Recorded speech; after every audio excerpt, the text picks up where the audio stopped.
Greetings to all from Johannesburg, South Africa.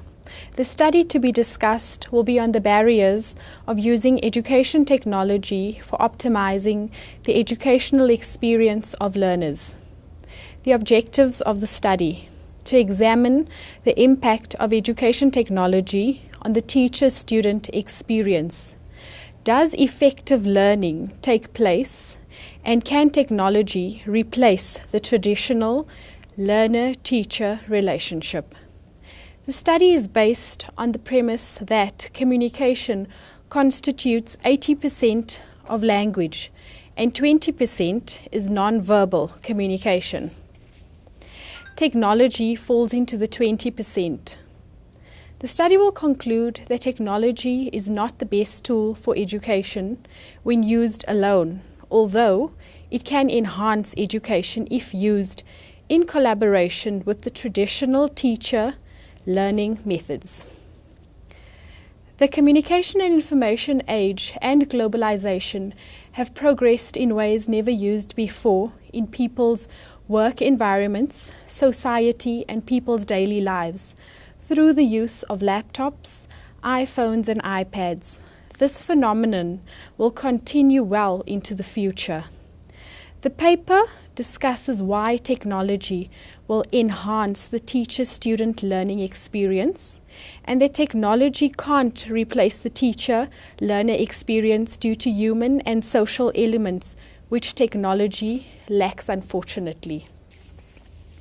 Has education technology become an instance that gives birth to a child, where a mother gives birth to a child and the mother is replaced by a PC? Does this impact on their development? Of course this does.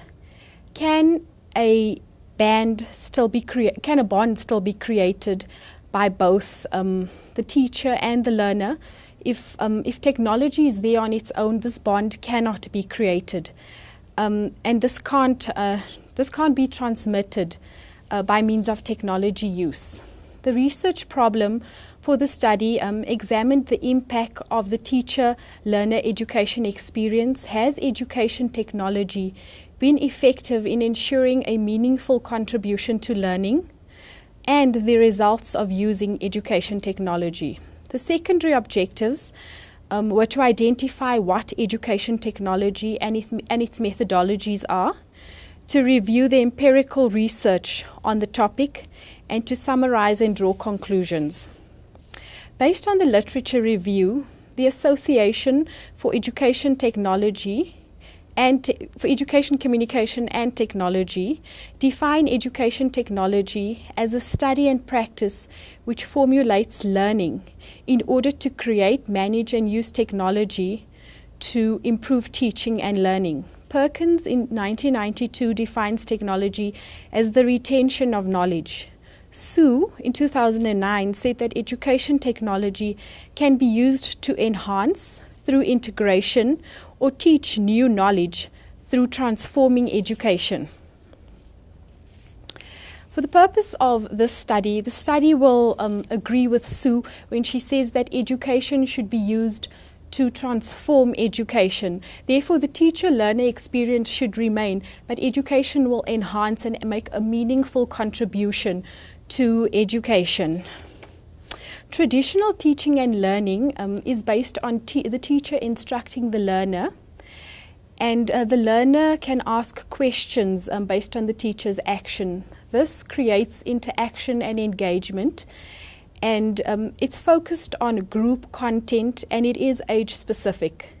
Access to education technology is also limited.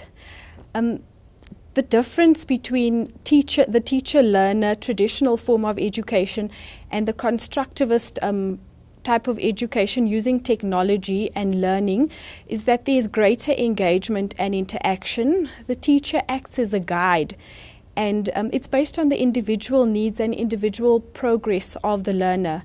It is not age group specific, and it can happen anytime and anywhere, and it is self-paced, and it's also peer orientated.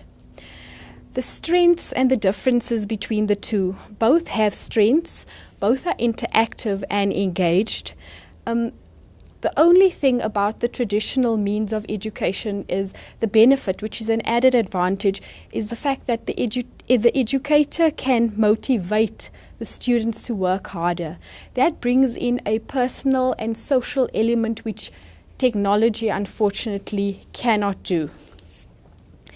And based on the definitions of education technology, the paper agrees with Sue's notion that technology should be used to transform education. The different types of technology identified are e-learning, learning technology, online learning, blended learning, and mobile learning. The mediums are computer-based, video conference, satellite, and webcast. The benefits of education technology, as previously noted, it can happen anywhere, anytime. It is flexible, it promotes for social learning, it's self-regulated, and it ensures that the learning goals are met. So these learning goals are predetermined, and obviously the mediums that are used ensure that this takes place.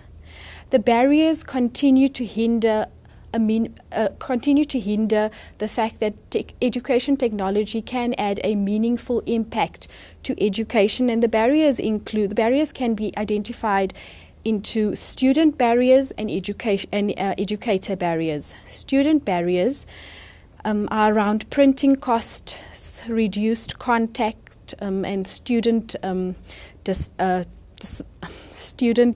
discipline. The student discipline is an important aspect as well, because there is no teacher to guide the students. The educator barriers are around support, infrastructure, culture, information overload, and security. Other barriers include cost implications, disruptions when the technology is used, particularly during class time, the digital divide, computer literacy, learner interaction, a lack of motivation by both the student and the learner, lack of time, lack of confidence in using the technology, and there's a misalignment between the teacher and administrative staff at times, and this can be a problem. What the study basically conducted is it looked at a number of research activities which were undertook across different disciplines basically, and the findings concluded that teachers play a pivotal role. Bradford, Brown and Cocking in 2000 said that in education technology the teacher's role remains imperative. Parkley, Blackman and Belland in 2005 suggest that teachers become the driving force in implementing education technology. The UCLA report in 2007 also concludes that there needs to be greater investigation into student engagement, information literacy, and course design. This also becomes important to ensure that the overall goals of why education is being used, the educational goals are still met. So that needs to be taken into consideration in the back of all the stakeholders' minds. Laurila in 2009 and O'Hagan in 1999 said that education technology can impact on teacher learning experience if aligned to the educational objectives. Once again, both the teacher and learner need to revisit the teaching learning experience, and all stakeholders need to be consulted in the process to ensure that a meaningful contribution is made to the technology education implementation. The research design of the study and the methodology that was used was a quantitative study on the nature of technology and practice which contributes to learning and education. It was found that not enough large-scale research had been done over a number of respondents, and based on this there is a call for further study to be done on this. The barriers identified to increase the effectiveness clearly posits that more research needs to be done on this, and a desk study which focused on primary and secondary goals was conducted. Based on the overall findings of the research, this was basically information that was sourced from an array of studies that had been done previously, and the studies that were done were from the digital learning experience, COSMA, who conducted 174 case studies, the Apple Classroom of Tomorrow, and then the Apple Classroom of Tomorrow studies, which was conducted after 10 years. Honey, who had conducted 15 instances of education technology. Schkatke in 1999, who researched 5 big studies on education technology, and that included Kulik's meta-analysis study, Sylvan Kichala's review of the research, the Apple Classroom of Tomorrow, Harold Walensky's National Study of Technology's Impact on Mathematics Achievement, and then Skaldemlavia and Barretta's Computer-Supported International Learning Environments.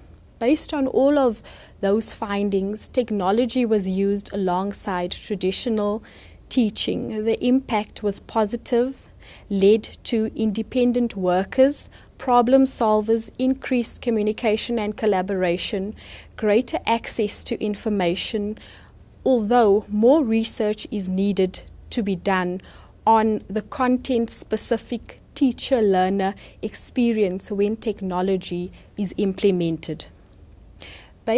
In conclusion, I'd like to conclude that Stone Whisker said that education should be placed first before technology, and education goals should drive the process.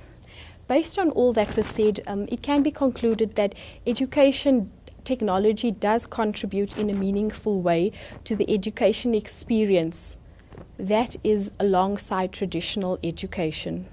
Thank you so much. I'd like to wish all of you a good conference and enjoy. Thanks.